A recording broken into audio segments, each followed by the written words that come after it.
എന്തായാലും പാപ്പിനിശ്ശേരിയിലെ കൊലപാതകവുമായി ബന്ധപ്പെട്ട് വളരെ ഞെട്ടിക്കുന്ന വിവരമാണ് വരുന്നത്. നിർണായകമായ ഒരു മൊഴി അയൽവാസി നൽകുന്നു. ഈ കുട്ടിയുടെ ശരീരഭാഷയിൽ കുഞ്ഞിന്റെ മരണത്തിന് ശേഷം ചില പ്രത്യേകതകൾ കണ്ടെത്തിയതായി അദ്ദേഹം നൽകിയ മൊഴി. ഒപ്പം തന്നെ പോലീസുകാർ ചോദ്യം ചോദിക്കുമ്പോൾ കുട്ടിയുടെ പ്രതികരണം ഇതെല്ലാം നോക്കിയാണ് കൂടുതൽ ചോദ്യം ചെയ്യൽ എന്ന് പറയുമോ എന്നറിയില്ല. കുട്ടിയോട് കൂടുതൽ കാര്യങ്ങൾ ചോദിച്ചറിഞ്ഞപ്പോൾ താനാണ് ഈ കൊലപാതകം നടത്തിയതെന്ന് കുട്ടി സമ്മതിക്കുന്നത്. അരുൺ, നമ്മൾ ഈ എൻ്റെ വീട് അപ്പൂൻ്റെയും എന്ന് പറയുന്ന സിനിമയിൽ കണ്ടിട്ടുള്ള കാര്യം, അത്രയും സ്നേഹിച്ചു വളർത്തിയ വസുദേവ് എന്ന് പറയുന്ന ആ കുട്ടി തനിക്കൊരു അനിയൻ ഉണ്ടാകുമ്പോൾ തനിക്കുള്ള ശ്രദ്ധയും സ്നേഹവും ഒക്കെ കുറഞ്ഞു പോയോ എന്ന ആശങ്കയിൽ ഒരു ദിവസം പെട്ടെന്നുണ്ടായ പ്രകോപനത്തിൽ ആ കുഞ്ഞിനെ കൊല്ലുന്നു. ആ സംഭവങ്ങളും ആ സിനിമയും ഒക്കെ നമ്മൾ കണ്ടതാണ്. അതുപോലെ അവിശ്വസനീയമായ ഒരു കാര്യമാണല്ലോ ഇപ്പോൾ വരുന്നത്. നമ്മൾ ഏതെങ്കിലും ഒരു അയൽവാസിയുമായൊക്കെ സംസാരിക്കുമ്പോൾ ഈ കുട്ടിയുടെ പെരുമാറ്റത്തിലോ മറ്റോ അടുത്ത കാലത്തെങ്ങാനും എന്തെങ്കിലും മാറ്റം, അല്ലെങ്കിൽ ആ കുട്ടി ഏതെങ്കിലും തരത്തിലുള്ള വിഷമം, പുതിയ കുഞ്ഞ് വന്നതുകൊണ്ട് താൻ അവഗണിക്കപ്പെടുന്നുവെന്ന തോന്നൽ, അങ്ങനെ എന്തെങ്കിലും കാര്യം പങ്കുവച്ചിട്ടുണ്ടോ? അത്തരം കാര്യങ്ങൾ ആരെങ്കിലും പറഞ്ഞിട്ടുണ്ടോ?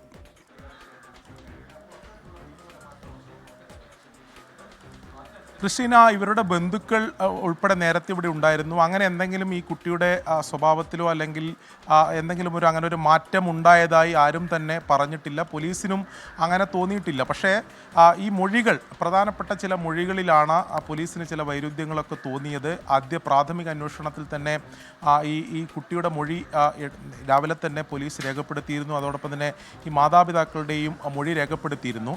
ഇതിൽ ഈ കുട്ടിയെ ഈ 4 മാസം പ്രായമുള്ള കുഞ്ഞിനെ കാണാതായത് ആദ്യമായി അറിഞ്ഞത് ഈ 12 വയസ്സുള്ള ഈ പെൺകുട്ടിയാണ്. മറ്റാരും തന്നെ ആ മുറിയിൽ കിടന്നുറങ്ങിയിരുന്ന 4 മാസം പ്രായമുള്ള കുഞ്ഞ് അവിടെ കാണാതായി എന്ന് അറിഞ്ഞിട്ടില്ല. പിന്നീട് ഈ പെൺകുട്ടിയാണ് ഈ രക്ഷിതാക്കളെ, ഈ അച്ഛനും അമ്മയും അവർ കിടന്നുറങ്ങിയിരുന്ന അവരെ വിളിച്ചു പറയുന്നത്, ഇങ്ങനെ ആ കുഞ്ഞിനെ കാണാതായിട്ടുണ്ട് എന്ന കാര്യം പറയുന്നത്. തുടർന്നാണ് ആ സമീപവാസികളെല്ലാം വിളിച്ചുകൂട്ടി അവിടെ ഒരു തെരച്ചിൽ നടത്തുകയും ഈ കുഞ്ഞിൻ്റെ മൃതദേഹം ഈ കിണറിൽ നിന്ന് ലഭിക്കുകയും ചെയ്തത്. ഈ മാതാപിതാക്കൾ രാവിലെ തന്നെ പോലീസിനോട് പറഞ്ഞത് തങ്ങൾക്കിതിൽ സംബന്ധിക്കുന്ന കൂടുതൽ അറിയില്ല. കാരണം ഈ 12 വയസ്സുകാരിയാണ് ഈ കാര്യം പറഞ്ഞത്.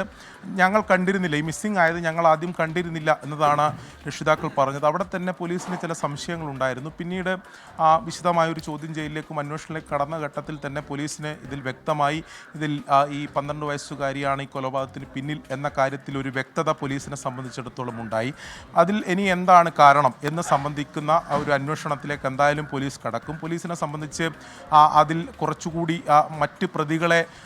മറ്റു പ്രതികളോട് ചോദിക്കുന്നത് പോലെയോ ചോദ്യം ചെയ്യുന്നത് പോലെയോ പോലീസിന് സാധിക്കില്ല. കാരണം ഒരു മൈനറായ പ്രായപൂർത്തിയാകാത്തൊരു പെൺകുട്ടിയാണ്. വളരെ ജാഗ്രതയോടെ വേണം അത്തരം ചോദ്യം ചെയ്യലും തുടർ നടപടികളും സ്വീകരിക്കാൻ എന്ന് പോലീസിന് അറിയാം. ഇതിൻ്റെ കാരണം എന്താണെന്ന് സംബന്ധിച്ച് പോലീസ് അതിൽ കൂടുതൽ ഈ കുട്ടിയോട് തന്നെ ചോദിച്ച് അതിൽ കൃത്യമായ ഒരു കുട്ടിക്ക് അതിൻ്റെ ഒരു കൃത്യമായ സാന്നിധ്യം, അതായത് ഈ ചൈൽഡ് ലൈൻ്റെ ഒക്കെ സാന്നിധ്യം അതിൽ വേണം എന്നതാണ് നമ്മൾ മനസ്സിലാക്കുന്നത്. അങ്ങനെ കുട്ടിയോട് ഈ കാര്യങ്ങൾ ചോദിച്ച് മനസ്സിലാക്കും, എന്തിനാണ് ഇത്തരമൊരു തീരുമാനത്തിലേക്ക് എത്തിയത് എന്ന് സംബന്ധിച്ച് കുട്ടിയോട് ചോദിച്ച് മനസ്സിലാക്കാനാണ് പോലീസിൻ്റെ തീരുമാനം. ഞാനിപ്പോൾ ഉള്ളത്, നമുക്ക് ദൃശ്യം കാണാം, വളപട്ടണം പോലീസ് സ്റ്റേഷനിലാണ്. ഇവിടെ പ്രധാനപ്പെട്ട ഉദ്യോഗസ്ഥർ, അല്പസമയം മുമ്പ് സിറ്റി പോലീസ് കമ്മീഷണർ ഉണ്ടായിരുന്നു. കമ്മീഷണർ ഇപ്പോൾ അല്പസമയം മുമ്പാണ് പുറത്തേക്ക് പോയത്.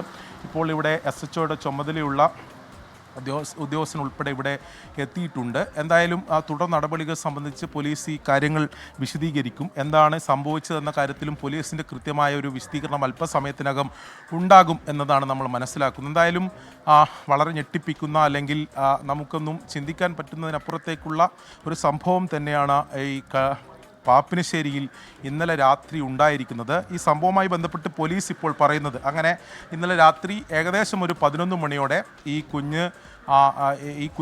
കുട്ടി എടുക്കുന്നു, 12 വയസ്സുള്ള കുട്ടി എടുക്കുന്നു. അതിനുശേഷം ഒരു 10-15 മീറ്റർ അകലെയുള്ള ഈ കിണറ്റിൽ കൊണ്ടുപോയി വലിച്ചെറിയുന്നു എന്ന് തന്നെയാണ് പോലീസ് പറയുന്നത്.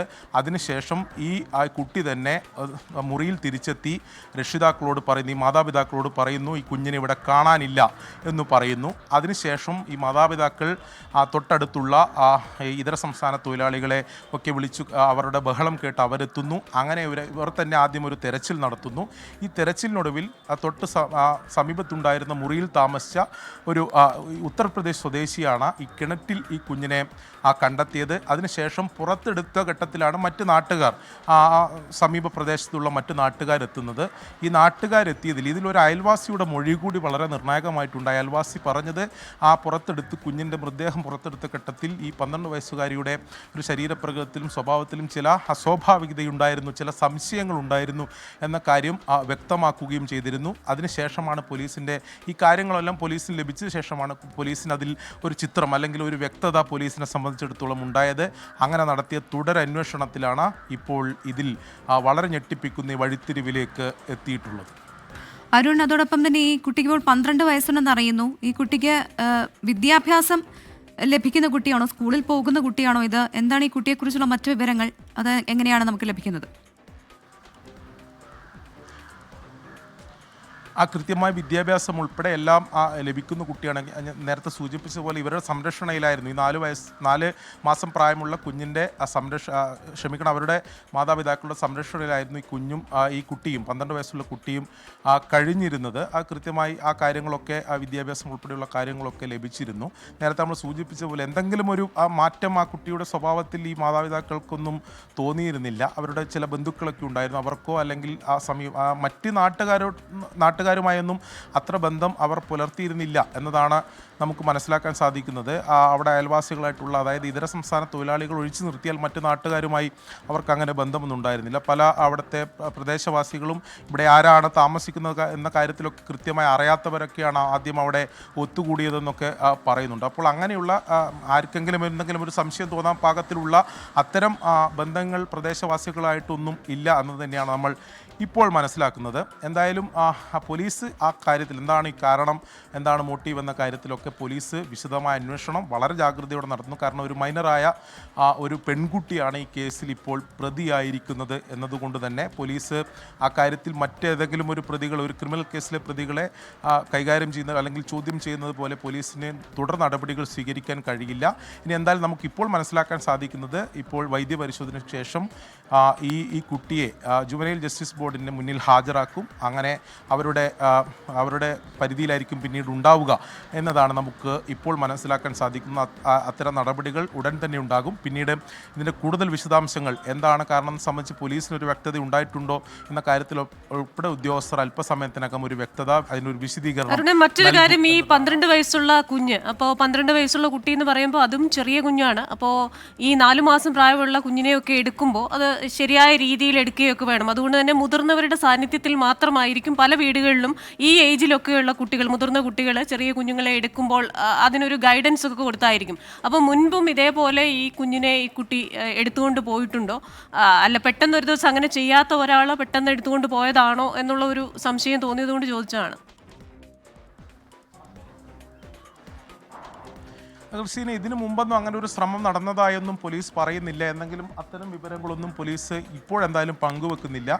ഇതിനു മുമ്പ് അത്തരം എന്തെങ്കിലും ശ്രമങ്ങൾ ഉണ്ടായിട്ടുണ്ടോ എന്ന് അക്കാര്യത്തിൽ പോലീസാണ് ഒരു വ്യക്തത വരുത്തേണ്ടത്. എന്തായാലും ഇപ്പോൾ അത്തരം വിവരങ്ങളൊന്നും എന്തായാലും പോലീസ് പങ്കുവെക്കുന്നില്ല.